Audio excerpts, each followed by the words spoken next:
Përshëndetje, selam. Para se të jap replikën në këtë pyetjen tuaj, apo ashtu themi akuzën tuaj, ti thjesht fol nga vetja e jo nga Kurani, unë doja të përsëris se është pyetja se burri e ka obligim ta mirëmbaj familjen, ndërka gruaja nuk është obliguar as 1 euro nga rroga e saj ta fus në familje. Për një përsëritje, shikojeni videon që është replik e këtij komentit. Ndërka zotriu në fjalë thotë, motër nuk ke asnjë argument me fe për këtë që the ti. Ti thjesht po flet nga vetja. Nderuar zotri, unë ose them di ose nuk di. Prandaj kom dalë me fytyrë edhe me emër, me identitet, sepse nuk i frikojm as këtyre kamerave, as shpifjeve apo hamendësive tuaja. Unë nuk flas nga hamendja, nëse di dhe them. Nëse nuk di, atëherë studioj dhe prap ta them. Vazhdojmë. Surja e 4, ajeti 34. Pra, këtu e ki argumentin. Burrat janë mbikëqyrës të grave për shkak se Allahu ka dhënë disa prej tyre përparësi ndaj të tjerëve dhe për shkak se ata shpenzojnë nga pasuria e tyre. Ky ajet tregon qartë se burrat kanë përparësi në drejtimin dhe kujdesin e familjes, sepse ata e mbajnë barrën financiare. Vazhdojmë. Surja Talak, pra 65 ajeti 7. Le të shpenzoj ai që ka pasuri sipas mundësisë së tij. Ai që ka mundësi të kufizuara, le të jap nga ajo që i ka dhënë Allahu. Allahu nuk ngarkon askënd për te asaj që ai ka dhënë. Ky ajet konfirmon se burri është ai që duhet të shpenzoj sipas mundësive të tij. Prandaj unë them, gratë të cilat martohen, nuset të cilat martohen me një djalë, mos ta shikojnë pasurinë e vjehrit, po le të shikojnë se sa e ka burri standardin dhe me atë standard të jenë të kënaqura, e jo gjithmonë të jenë grabiqare, lypsare, e dua këtë, e dua atë. Vazhdojmë. Ajeti tjetër, surja Bekare, ajeti 233. Dhe detyra e furnizimit dhe e veshjes së tyre grave, që ushqejnë fëmijët me gji, pra që janë nëna, është e babait të fëmijës, sipas zakonit. Vazhdon, ky ajet tregon se edhe kur gruaja është duke ushqyer me gji, burri ka detyrim për ta mbajtur financiarisht. Madje, simas ehli bejtit, kur nëna e ushqen fëmijën e saj me gji, nëse nëna kërkon financiarisht i paguhet gjiri, burri është obligativ. Vazhdojmë. Ajeti 3, zotëri Kinezja, kush jeni. Pra,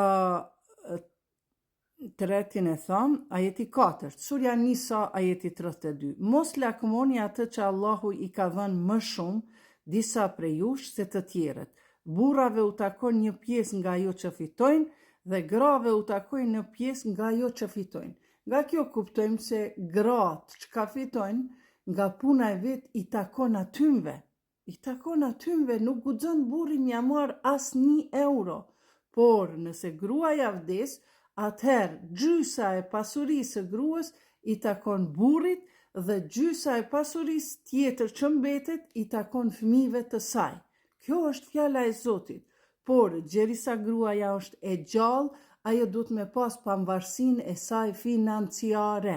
Ja, shtu Zoti e thot, nuk guxojmë t'ja marrim hakin e gruas. E pasaj çka mbetet prej atij burrit? Burri duhet me pas fisnikrin, karakterin e vet, duhet me pas qëndrimin e vet.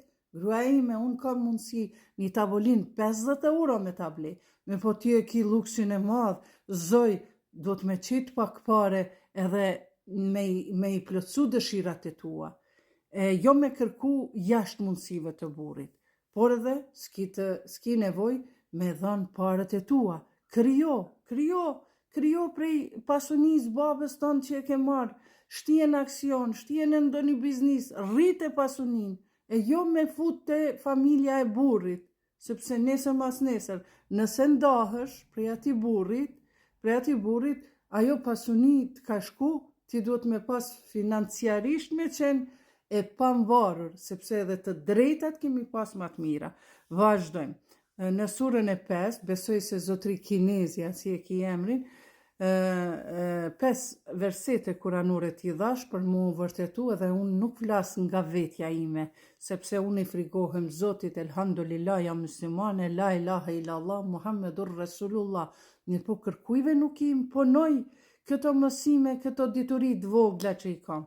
Surja Nisa ajetin 11, Allahu ju urdhëron për trashëgimin e fëmijëve tuaj, një mashkullit i takon sa 2 femrat, e tjera me radhë. Arsyeja e kësaj ndarje është sepse burri ka përgjegjësi financiare nësa gruaja nuk ka. Pra, pse marrin burrat 2 hise?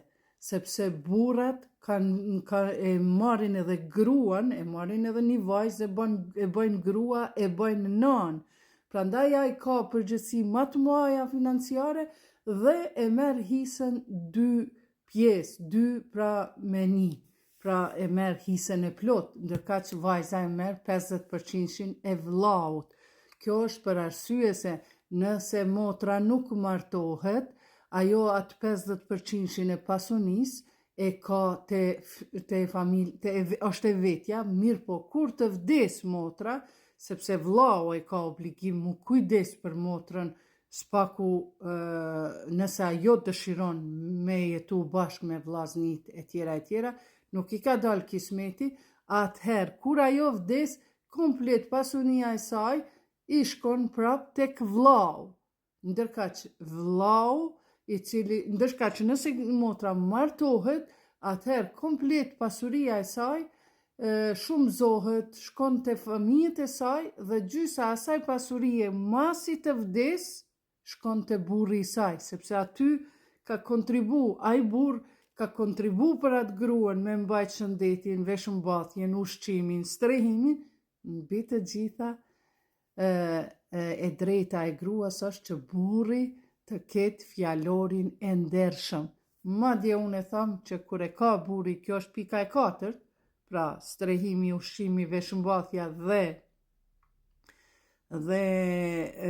fjalori i ndershëm fisnik, kjo është e 4, po për mua, për mendimin tem, kjo desht me qenë e para, sepse kërkush nuk ndahet prej varfërisë.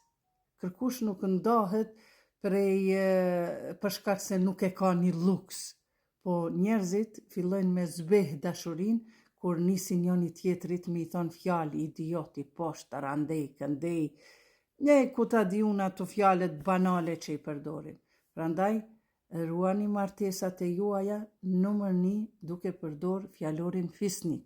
Numër 2, me këto 5 ajete e kuptoni se gruaja jote kur e ka pavarësinë e vet, ajo ka me qenë më e lumtur dhe normal edhe ti si burr kime qenë ma me qëndrim, ma fisnik, ma burrnor kime qenë, kur ti nuk ja merr paranë e gruas.